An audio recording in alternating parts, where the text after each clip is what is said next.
It's a Sunday, a Sunday, a Sunday. It's January 4th. It's National Trivia Day. Yeah, I love trivia. I mean, dude, when we were on the radio, me and Mike love to play trivia games. Oh my gosh. So, what's kind of trivia that's, top of your head all the time? What's one bit of trivia that is like, whenever trivia comes up that I know one, this is mine. Um, Raining cats and dogs. Do you know where raining cats and dogs? I got two actually. Raining cats and dogs came from back in the day in barns and farms. Cats and dogs would climb up into the rafters of the attic of the barn near up further up there. There's space for them to sleep. But if it rained really heavily, it would puncture through the ceiling, and all the hay and whatever's up there is not exactly very strong, right? And so the rain, if it's heavy enough, will come through and rain down onto the ground, bringing the dogs and cats with them. So with the hay, and so it would rain cats and dogs. The other one is threshold. Yeah. So I didn't even know what thresh meant. So thresh is actually like hay, I guess, hay or straw, I should say, and they would put it on the ground in olden days because you want it to ground to be, I would say, not as damp and slightly more comfy, I guess, on the feet, not so cold. And to keep the ground, I would suspect because it's with soil, you want it to not erode too much, so you put hay on it, right? And you call it thresh. But because it's also windy, when you open the door, etc., you need to make sure the thresh stays inside the house, and so you have a hold, like a little lip at the door to keep the thresh in. And it was a threshold. So when you cross that area, that you're crossing the threshold. Isn't that fun? I love that. Those are my two go-tos all the time. Yeah. So anyway, passion for trivia. How did that begin? It might be from a radio from the 40s called Take It or Leave It. Sounds like a threat kind of game, but I guess, yeah, radio, man. People would just listen until today, right? People are still doing trivia on the radio. I know I certainly did when I was still on. Um, and then in America, Jeopardy came about in 1964. And that is where, suddenly it's more visual and you get different ways of playing trivia, right? So, yeah, how do you celebrate National Trivia Day? I don't care what nation, let's make it World Trivia Day. Well, you can play Trivial Pursuit. I find it very difficult sometimes because the games can be very Western skewed or American skewed. So, but it doesn't matter. It was actually first created in Montreal, Quebec, Canada in 1979 by two men named Chris Honey. Is it Honey? Sorry, Chris Haney and Scott Abbott. Here's a bit of trivia. I might need spectacles soon. Okay, so they had become frustrated with Scrabble. Why? Because they found that pieces of their Scrabble game had gone missing. So they were thinking, instead of creating words and I got no more of these tiles, we'll just come up with our own game. Yeah, so they were inspired to create Trivial Pursuit. Wow, it was an instant hit, almost became like worldwide phenomenon, and the trivia craze began. So, how do you play it? You can play Trivial Pursuit. You can also, one of my favorite things ever, do a quiz night.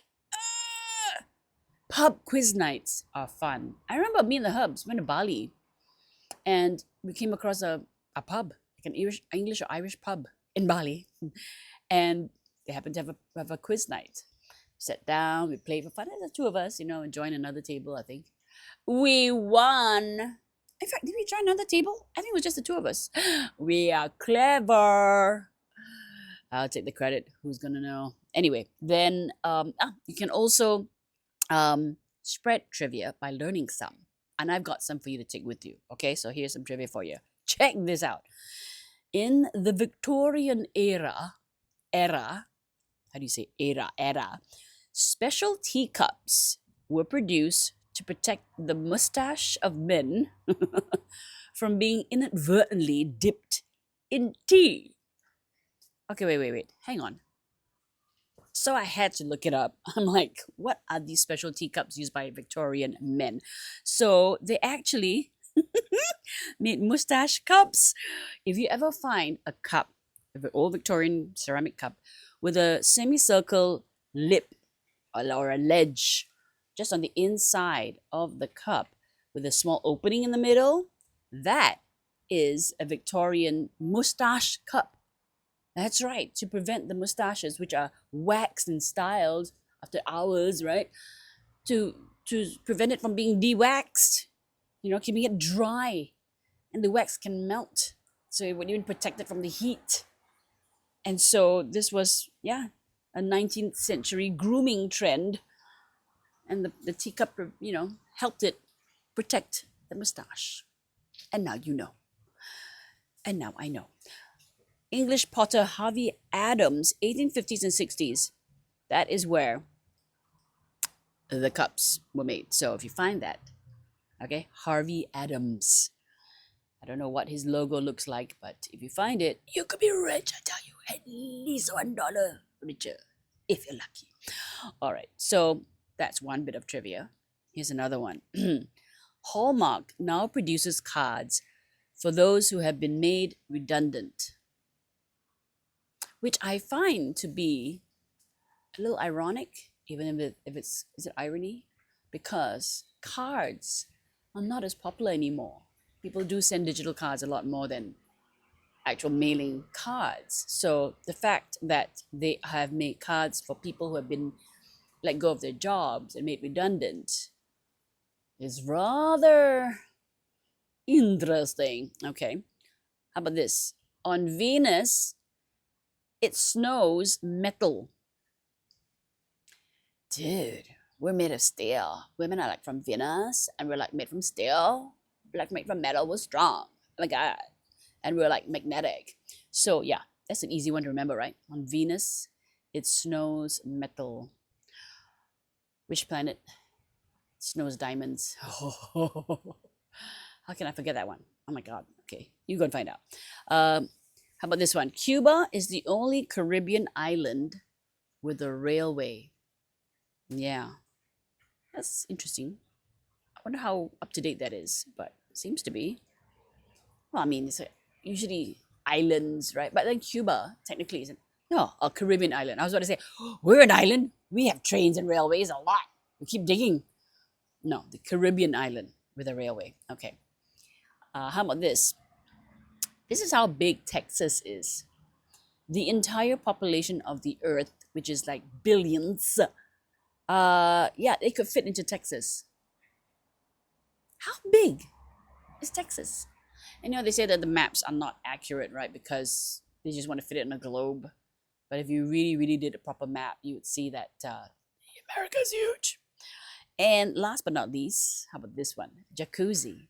Ah, now you think jacuzzi is like, the brand, the item, that big whirlpool. You sit in bubbly, bubbly, have champagne, you go, ooh. Jacuzzi is actually a brand name. I didn't know that.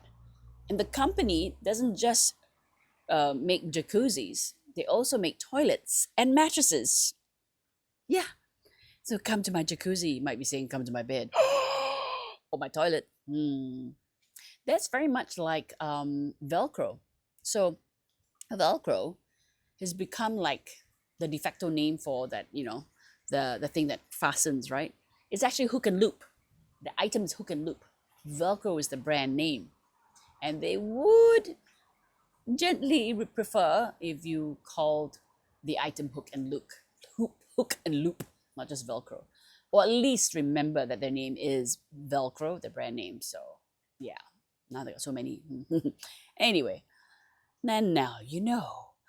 Today is also on this January the 4th, National Spaghetti Day. Oh, I'm so gonna get some spaghetti after this. People have been talking about it for so long. I'm like, I want spaghetti. Okay, so what happened? Okay, the first historical reference, not to the date of celebrating it, but to spaghetti. Check it out. Boiled noodles, right? It suggests that the Arabs invented the dish thousands of years ago, long before it became a staple of Italian cuisine. That is so cool. I wonder why they.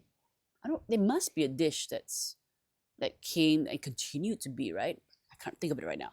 So, what's especially remarkable about this is that historical records actually refer to dried noodles being purchased from a street vendor, which means that pasta has been sold in stores since at least 5th century AD. That is so cool. Oh, gotta love a good noodle. And then the Book of Roger, okay, explorer and author Idrisi, okay, he chronicled his observation of a Sicilian town called Trabia, and he wrote about how the inhabitants make pasta from wheat shaped into long strands and export the product for sale in other regions. So this is one of the first references to Italy and pasta, etc. So back then, it was one of the earlier mentions of, I guess, modern age of pasta. Hmm. So how do you celebrate National Spaghetti Day? I wonder how. Fling it on the wall. No, do not. First of all, they say enjoy eating spaghetti, of course. My way will be two different ways. Okay. One is to experiment with different items for spaghetti. Now, I like Impossible Beef, and I've tried it before. Wow, with mushrooms and a lot of onions and with soy sauce, you get that umami flavor in the meat, the Impossible Beef meat, and spaghetti is awesome. Awesome. Okay, and oh, by the way, spaghetti bolognese, right? Whatever kind of Impossible meat you use with chili padi. I think, and any spaghetti I eat, I need chili padi in it. I'm sorry, don't hate me, but that's how I like it lah. Okay, and the other way to celebrate National Spaghetti Day is watch Goodfellas or Godfather, but I think Goodfellas, Goodfellas, and eat spaghetti or Moonstruck. Actually, Moonstruck was more just ali olio, wasn't? Well, it's still spaghetti, right? But you gotta Goodfellas. Come on, any of the food scenes in that movie are the best. So spaghetti is like, hey man, what you doing? Yeah, Joe Pesci, Robert De Niro, they go meet the grandmother. We got the guy at the back of the booth of the car, but they're gonna eat some spaghetti first. You gotta eat first before you do the deed, burying, the digging, anyway. Or check it out. This is the other way you can celebrate National Spaghetti Day. Take a pasta making class. Yeah. So I actually know of one very close to me. Sundowners at the old Bukit Timah Fire Station. They've just moved there. I think 28th December was their opening day. Some of you might have gone down. But basically, they are a nature experience center.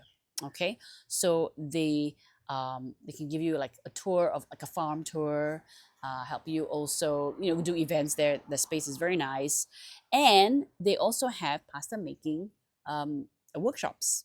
They also do other things like meat making, peranakan kue making. I'm gonna bring my mother down and I'm gonna test. Your kue, and also bean to bar of chocolate making. Bean to bar. You may chocolate bean. Have you seen a cocoa bean? It looks weird. It's white and bleh, but it tastes so good inside. The cocoa bean. Anyway, so yeah, that's one thing. The Sundowners, okay, at the old Bukit Timah Fire Station. Go check them out. They conserve bees. And we love bees. We need bees. Do not kill bees. If you need bees to be removed, let's say it's infested node, they put up a hive near your house, called the Sundowners. They can help you to safely remove and save the bees, because if you want lovely flowers and fruits and farms, we need bees. Okay, do not kill bees. Sorry. And today is also, last but not least, World Hypnotism Day. That's right. You will continue listening to me and finish watching this video. Why do we celebrate this day? It's very quirky, right? Well, hypnotism, they say, has some pretty neat benefits, like helping people tackle fears, ditch bad habits, and even boost overall well-being.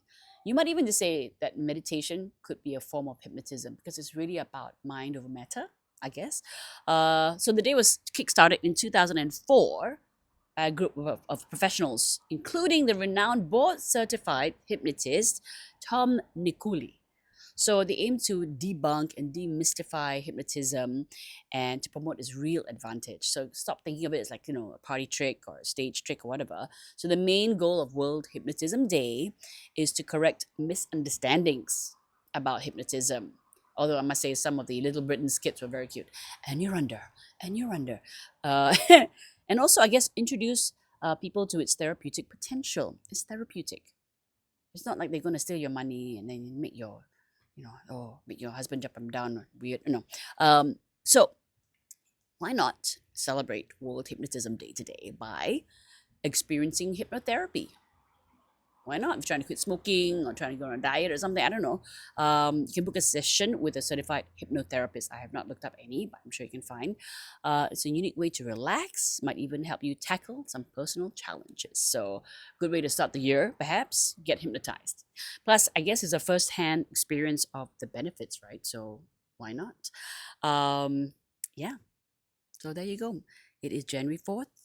It's a Sunday. Have a beautiful day. And remember, to like and subscribe to this video and share this video far and wide. And you will put on the notification so the next time a new video pops up, you will be notified. Go forth, enjoy, have a good day.